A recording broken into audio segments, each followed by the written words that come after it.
So let me introduce to you our first speaker for today. Okay, many myths surround common heart concerns, especially in regards to high blood pressure and cholesterol and their available treatments. Today we are honored to have Dr. Dinesh Nair, cardiologist from Heart Matters Medical Center, to share with us on these myths, debunked and demystified. Dr. Dinesh graduated in 1996 from the National University of Ireland, Galway. He worked in Ireland and the United Kingdom before returning to Singapore to complete his cardiology advanced specialty training at the National Heart Center. He moved to Tan Tock Seng Hospital in 2006, where he became the director of the coronary care unit and head of the invasive cardiac catheterization laboratory and interventional services. Currently, Dr. Nair admits and manages patients in Mount Elizabeth Novena Hospital and Mount Elizabeth Hospital. His subspecialty is in interventional cardiology and percutaneous valve therapies and complex angioplasty and stenting procedures. He has also published numerous scientific papers. So let us put our hands together to welcome Dr. Dinesh Nair.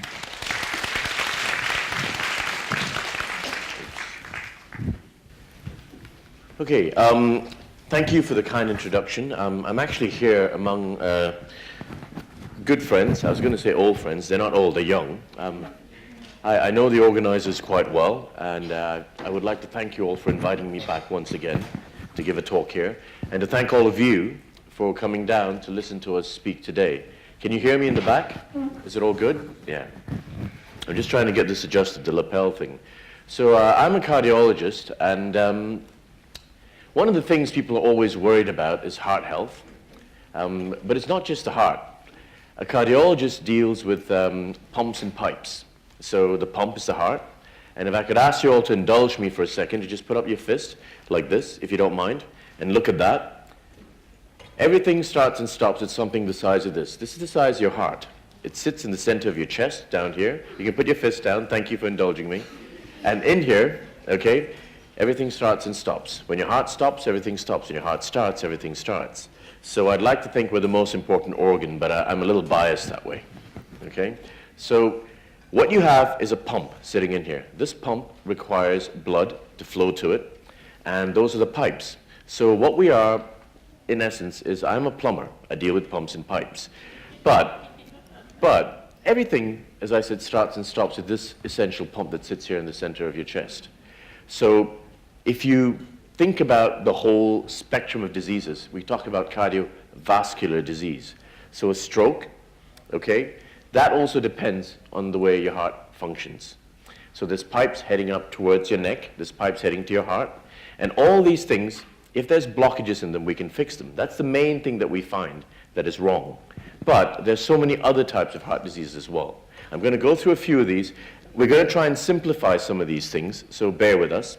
And that's why the title I always use is How to Catch a Heart Attack Before It Catches You. Okay? And that's why we're here.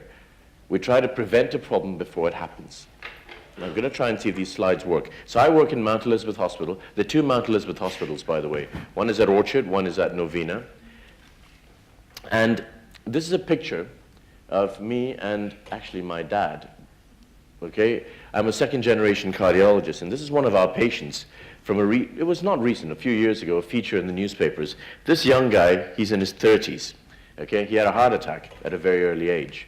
He did not know that he had blocks in his heart arteries, and he felt that he was invincible at the end of the day. He was a little bit overweight, like everyone is these days. And what happened was we had to fix several blockages in his heart.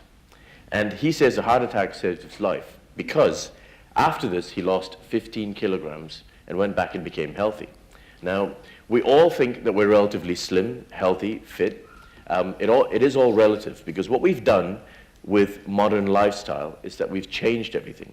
Our ancestors used to run around for 10 hours a day, exercising, not intentionally sometimes, because they had to go out and find food and things like that. But we changed everything the last 2,000 years. So what we think is a normal, healthy human being is not necessarily so.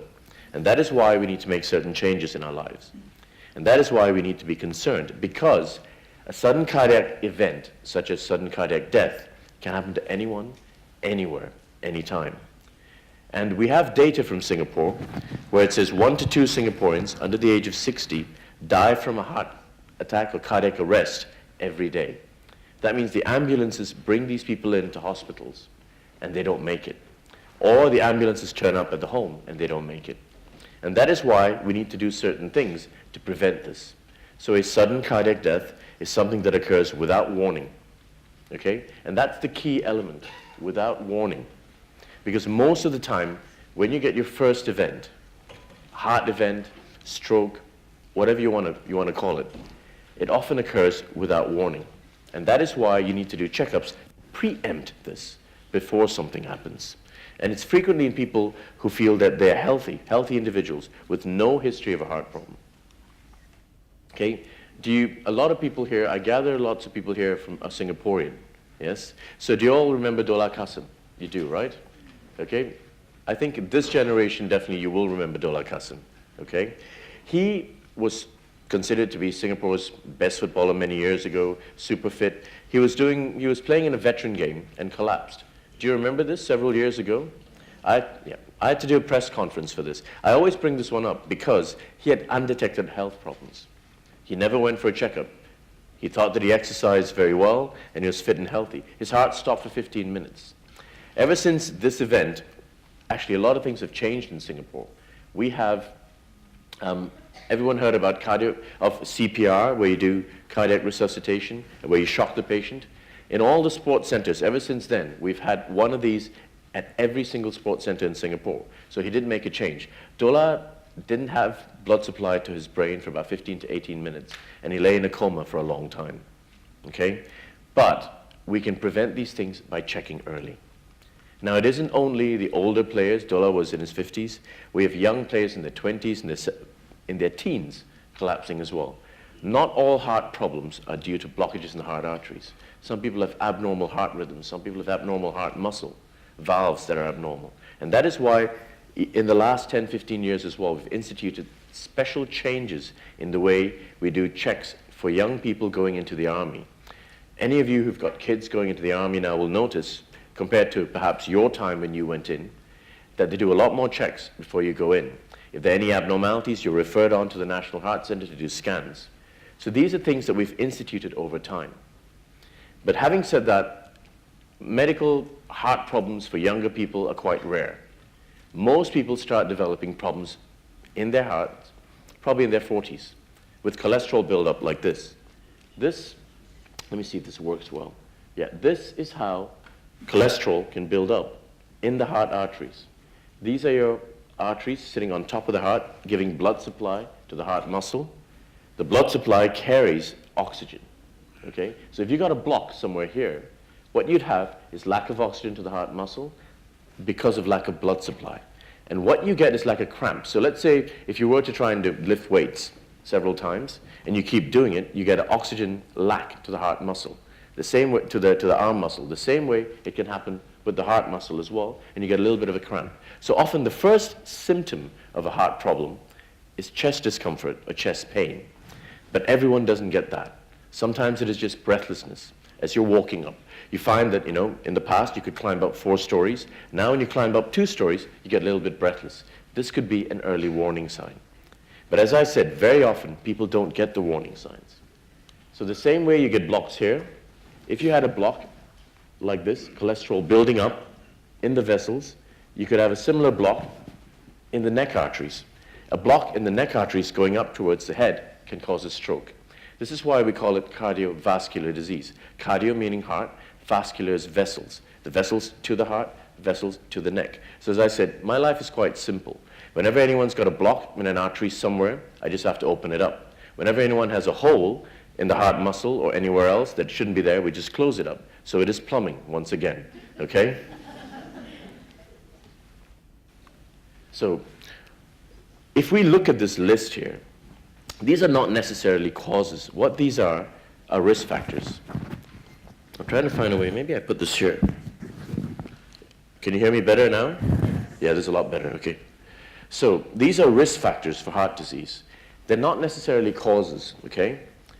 Smoking is number one, diabetes, being overweight. I mentioned before that unless you're carrying a six-pack on you right now, you're overweight. We're all overweight or relatively overweight. Our ancestors did not carry any fat on them because they're walking around outside, they had to hunt for their food. We've got an abundance of food, and we're all carrying a little bit of a punch. Everyone is to some degree, okay?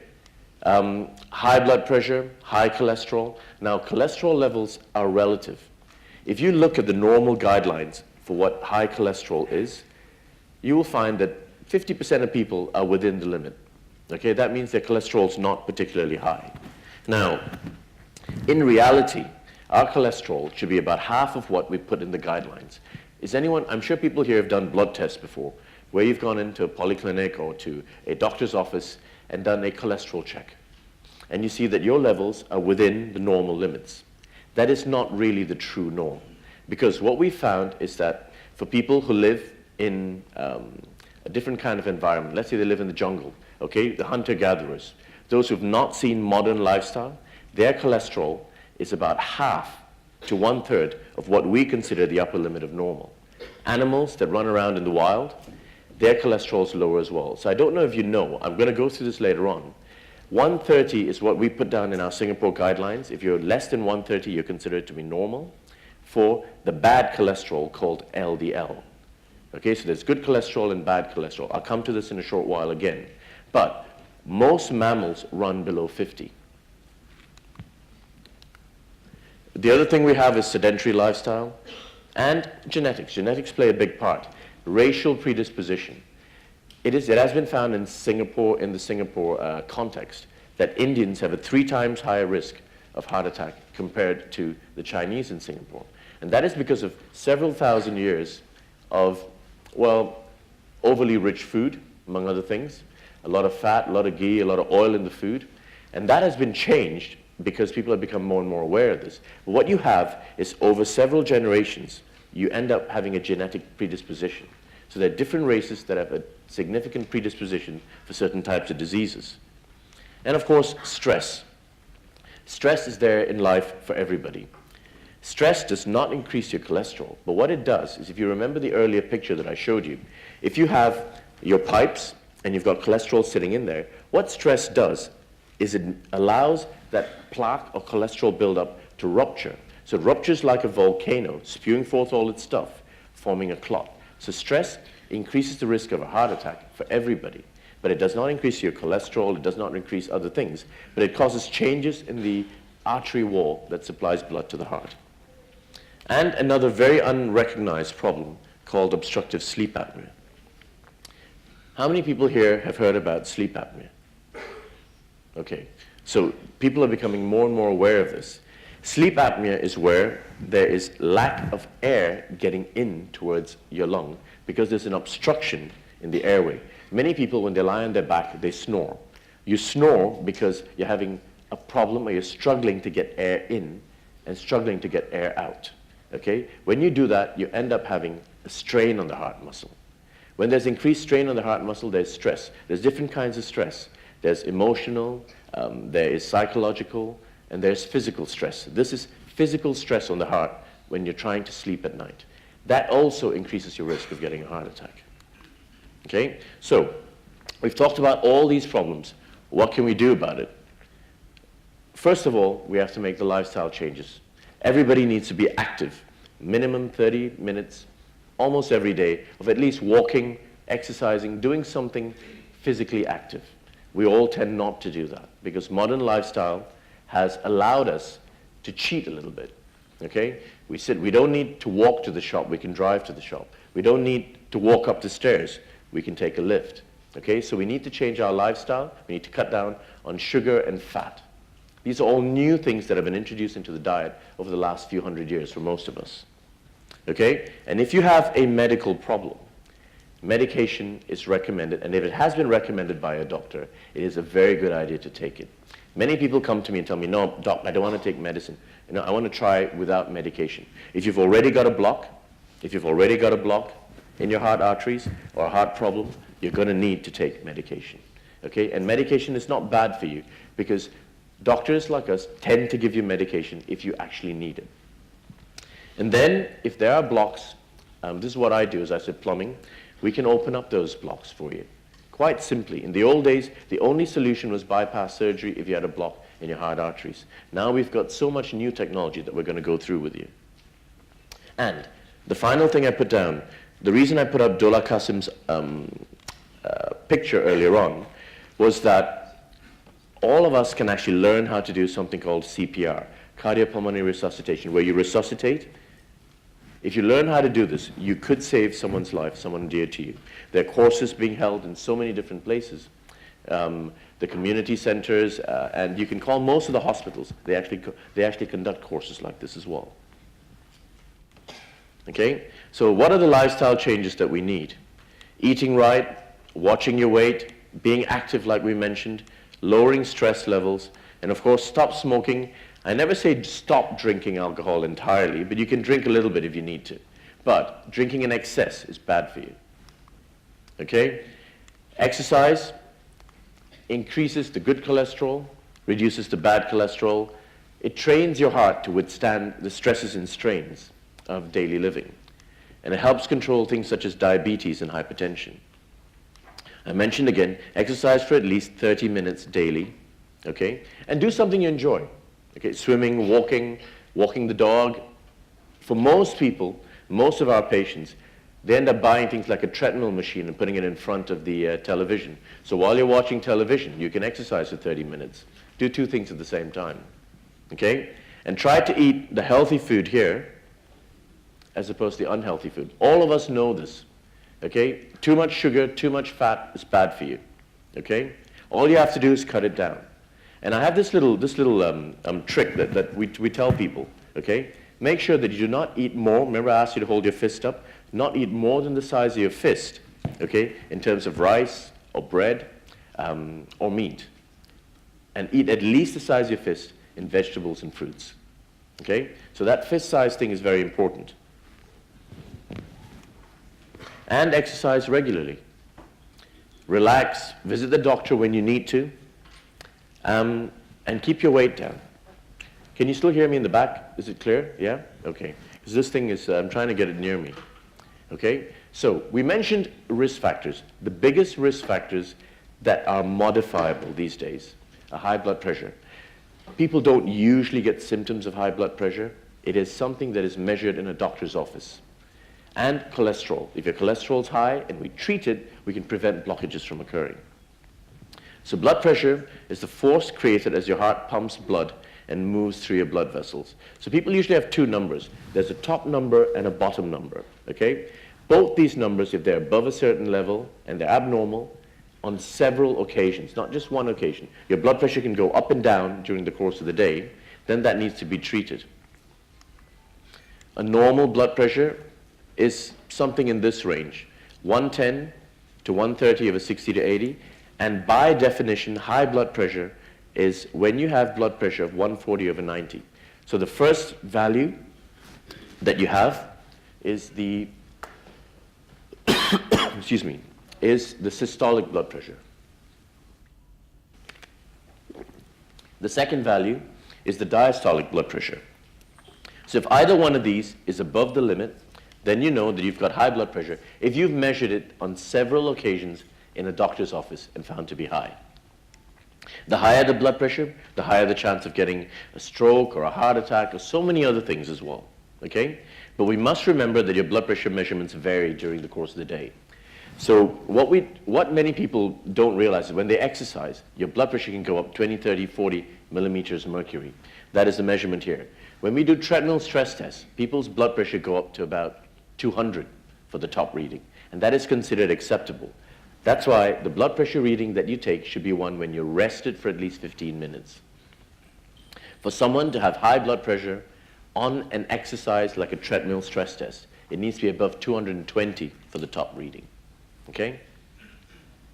So a normal resting blood pressure above this on several occasions is high blood pressure, and then you need to treat it.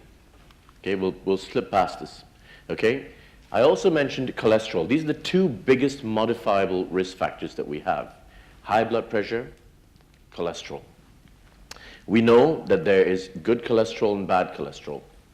Okay? LDL is bad cholesterol, triglycerides, bad cholesterol, HDL, good cholesterol. Okay? You've heard this over and over again in the newspapers, when you go and see a doctor, and generally we try and keep whatever is bad as low as possible and whatever is good as high as possible. And that's why we need to balance this. Okay? We get bad cholesterol forming clots and forming blockages in the heart arteries. Okay, I showed you that in the previous picture as well. And that's why all these foods that are high in sugar, high in fat, they all get converted into bad stuff in the body. So you just cut down the sugar, cut down the fat, and normally everything sorts itself out. Okay? I'd mentioned a few numbers earlier on. I thought I'd mention it earlier so you have an idea in your head. If you go and do a blood test in your doctor's office, they always tell you your total cholesterol should be less than 200 or 5.2 on another scale. You might remember some of these from reports that you see. I would gather most people here, I'd say more than 50% of people here have had their cholesterol checked at some point. Yeah, I see a lot of people nodding their heads. Okay? Now, under Singapore guidelines, it says that you're relatively okay if your LDL is less than 130 on this particular scale or less than 3.4 on this scale. Now, I told you that that is not entirely true. This is the normal value for an unhealthy human population. If you have your cholesterol checked when you're a kid, children tend to have LDLs less than 50. Animals tend to have LDLs less than 50. And this is actually the true norm. Okay? Can anyone guess, okay? Has anyone ever thought about this? What do you think the normal value of LDL or bad cholesterol is for an orangutan? Orangutan like Ameng in the zoo. They look very unhealthy, right? They look like they're slouching about, doing absolutely nothing all the time. But orangutans in the wild have LDLs less than 25 or 30. Right? They're our closest relative genetically, supposedly anyway. Okay? So that is the true norm. Okay? So what we need to do is modify these risk factors. Okay, I'm going to skip past this and basically go into this where we have this is a normal healthy plate. More vegetables, less starch and protein. A little bit of milk, a little bit of fruit. This is what we should be eating. Okay? I'm going to skip past as well. So, all this is what you need to do to prevent a problem. Okay? But how do you detect one? You go and have proper cardiac screening. Certain tests, such as an ECG, or an echo, or a treadmill stress test, these are things that all of you have heard about at some point. Okay? An ECG is a basic test to look at your heart rhythm with a bunch of electrodes put on your chest, okay, to monitor it. A treadmill is an ECG when you're walking and exercising, and then we can assess if there are changes. These changes could indicate a block, and that's why we do screening tests such as this. Okay, I'll skip past this, okay? And what we have now, and we're lucky enough to be living in a modern age where we have good technology. We have CT scans and lots of other scanning machines that can detect a blockage and therefore allow us to fix it before a problem arises. This is a 50-year-old guy, okay? He looks very fit. You can see muscles and everything else. Marathon runner. He went for a routine screening test and found a big block in his heart arteries. He's actually a male nurse, and they were just trying out a new machine. And this came out in Time magazine about 10 years ago. Okay? We can do tests such as an ultrasound scan your heart, ultrasound scan your neck arteries to look for blocks. If we find blocks, we can start the appropriate treatment, medical therapy, cholesterol drugs, etc. This is an echo which looks at the pump function of the heart. We can tell if the pump function is strong, if you need medications to treat that as well. These are the kinds of things that we do in our clinic. This is a good pump function where you can see the squeeze of the heart is quite good, and this one doesn't squeeze so well. Can you see the difference? Yeah. Okay, and I'll skip past some of these, and we can look to see if there are leakages in the valves. We can see if any of the valves are functioning badly. If you look here, you can see another, this is a scan of the neck arteries, carotid arteries, normal, and one here with a block. Okay, you can see that the flow has been compromised. So if you get something like this, we can fix it. We can stent it, we can do surgery, we can open it up, and if it's not too big, we can start medical therapy. Okay, this is a CT scan showing blockages. This is a normal artery, a CT scan where we inject dye or contrast, and here, small blocks, and then here, a bigger block. You can see it's narrowed from here to here. So this is the technology that we have these days. And another one here, an artery in the heart with a block. Okay? So, if you've got blockages, it's easy enough to fix them.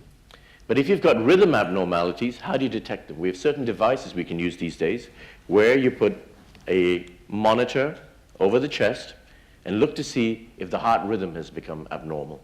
This is when people get things such as palpitations. You've all heard about people getting palpitations. Your heart rate beating away, your heart racing away. These are devices we can use to do this. We have devices that can monitor your blood pressure over 24 hours and treat it appropriately, because some people have something called white coat hypertension, where when they see a doctor, every time they see a doctor, the blood pressure goes up, but when they're home, the pressure is normal, okay? That's common enough, okay? The first time everyone comes to meet me, the pressure goes up a little bit. We also have other types of technology where we can scan and look to see if the heart muscle has got compromise of blood flow to it. These are all very interesting pictures. You can see this is the heart, and this is actually a radioisotope that has been injected into the blood vessels, and it sits in the heart. We can see which part of the heart muscle doesn't have sufficient blood flow. Okay, and if for some reason you have blockages, this is us during a course that we conduct in Singapore every January, we can actually fix blockages. A coronary angiogram is where we pass a catheter, inject dye, and we look for blocks in the heart arteries. This is a catheter injecting dye into these arteries here, and then trying to fix. This is a block in the heart arteries. So we can put a stent, a balloon. You've all heard about ballooning and stenting, right? Bypass surgery was the only solution. But nowadays, luckily enough, okay, we have less invasive methods where we pass a catheter up the arm, inject dye, and fix the block with a balloon or a stent. Okay, from the leg or the arm, once again, this is how ballooning and stenting is done. We pass the catheter up the leg or the arm. I do 99% of mine. 99% of our procedures are all done from the arm. The patient gets up and walks the same day with no issues. If there's a block, we can put a balloon inside and we can fix it. Okay, and from the arm. The old route from the leg, and this one from the arm. Okay, and that's all you have at the end of it, small little dot. So technology has moved on quite a bit these days. There's just more pictures of the same. Blockage, balloon, and that's how it looks like when we do an angiogram. An angiogram is where we pass a catheter in, inject dye, and balloon and stent it, okay? An angioplasty is where we fix it. Like that, and leave a stent behind. Okay, so I'm going to flip past. This is a patient of ours with 100% block, balloon, and once you put a stent in, the artery has got restoration of flow. Okay, I'll just flip past all this. Okay, and this is just another picture of the same. And nowadays, what we have are stents that can dissolve and go away. This is a polymer stent. Everyone's heard of metal stents being put in. In the last 5 years, we've been putting in stents that can dissolve and go away. In certain patients, for certain types of blockages, the stents that we put in can actually dissolve and go away, and the artery heals as per normal. Okay? And this is our patient, the first patient that we did. This is a CT scan with a stent inside, and this one is the absorbable stent with just markers sitting in there, and these are the arteries. Okay? So I'll flip past this again. And now, if for some reason you've got multiple blocks everywhere and there's no possibility of ballooning and stenting it, then we think about things such as bypass surgery, open heart surgery. But we're living in an age where we hardly ever have to do this anymore. Okay? Because this is the quicker way of sorting things out for most people. Okay? So, to wrap things up, once again, heart disease, okay? If you're this guy, and if he had gone and done checks early on, he could have prevented his heart attack. And that's what we're trying to tell everyone. okay? Make sure you see your doctor, make sure you get your checks done. And if you have blocks and if you have problems, it is not the end of the world, okay? This guy is almost 80 years old, I believe, and he's completed 7 half marathons after having ballooning and stenting. I'm not saying you should go and run a marathon after you've had balloons and stents, okay? But I'm telling you that people can go back to a normal life, all right? And treat the causes and make sure that if you've got any of these risk factors, we sort things out as early as possible, okay? So remember all this, early checks, medication, fix things if you need to, learn CPR, it's always a good thing to do. And if you want to listen to any more talks that we've done, if you just Google under YouTube, there are a few other talks that I've done on other heart issues, if you want to have a listen at some point. Yeah, thank you.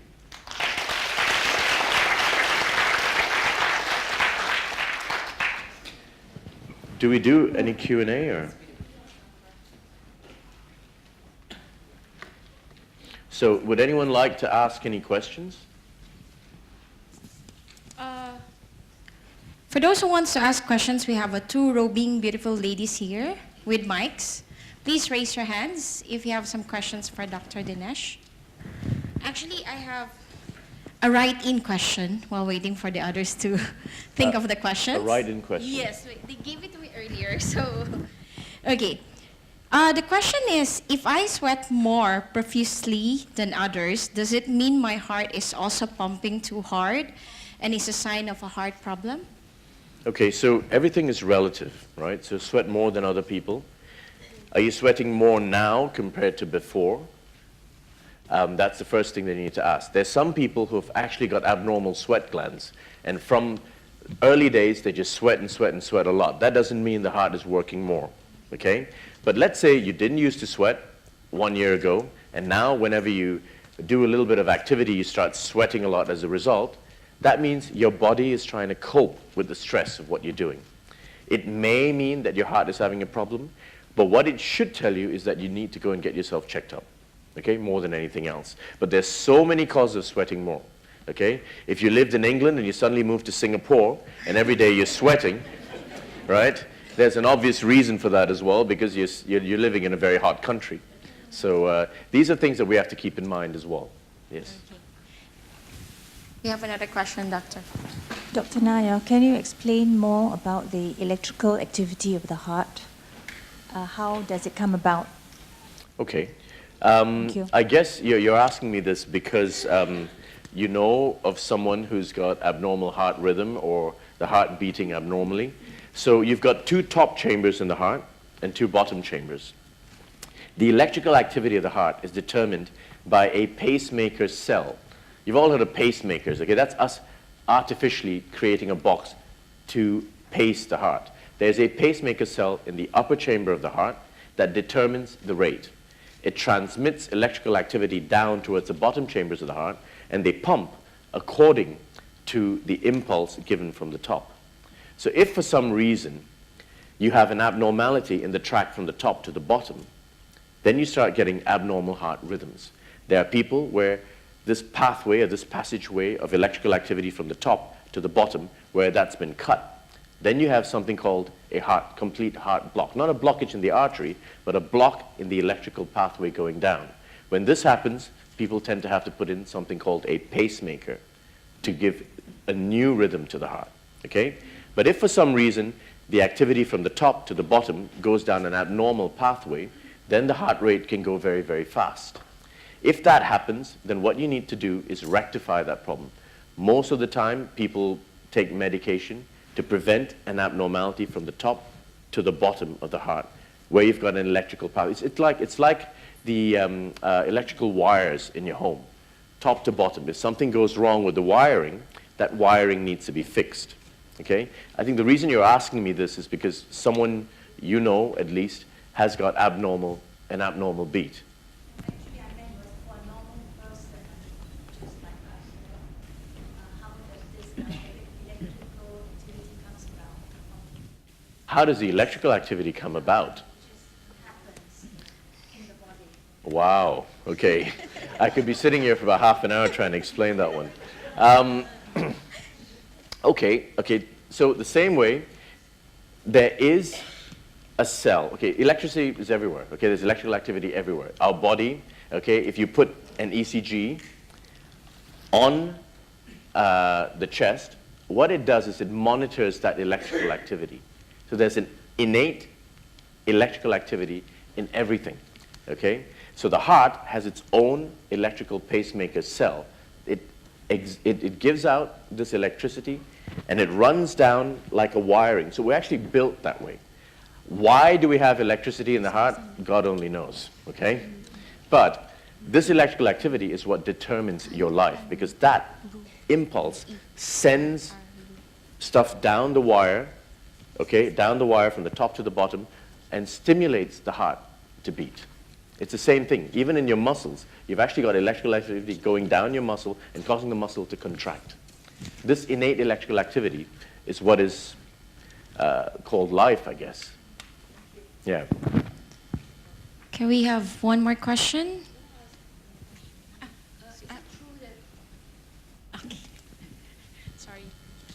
Recent researchers have found out that high cholesterol is not related to heart attacks. Okay, this is a very good question. Okay, thank you for asking this. It's not true. It's in the internet, but it's not in any scientific journal, and it's on the WhatsApp messages that everybody receives, probably about once a month, and the email messages that everyone receives. High cholesterol is related to blocks. And recently, you'd have found in the newspapers, recently in the Straits Times, and on the BBC, there's been new publications stating that cholesterol-lowering drugs do much more good than harm, and that all the stuff you hear on the internet is hype. The people that they quote as experts on this, none of us have ever even heard about them. Okay, and that's the problem with internet medicine, you know?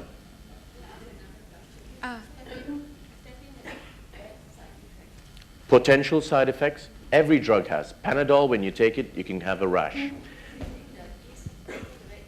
Red yeast rice. Okay, do you know what red yeast rice is?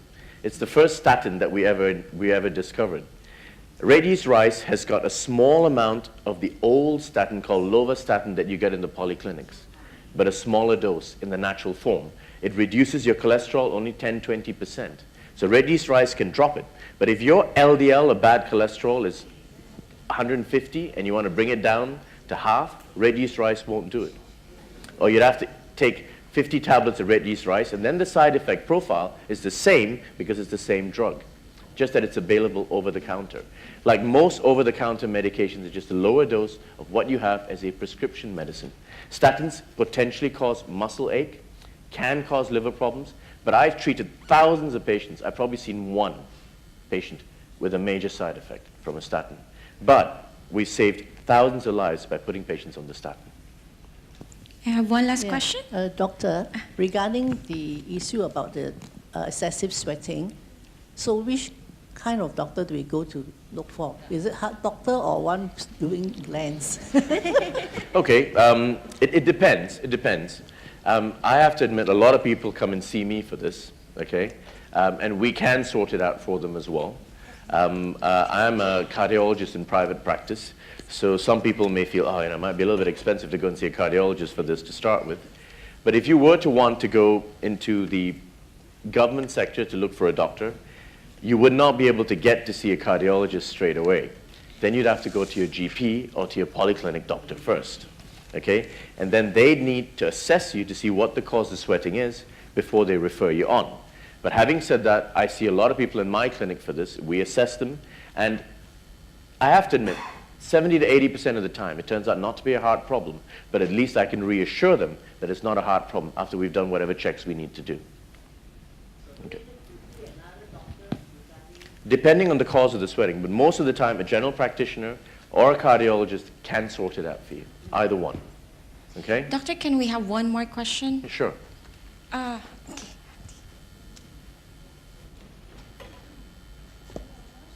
Am I overrunning my time? It's okay. Okay, and I think we're good, right? 2:10, yes. I get a lot of tough questions here, actually. They're listening. Yeah. Yes, how can I help you, ma'am?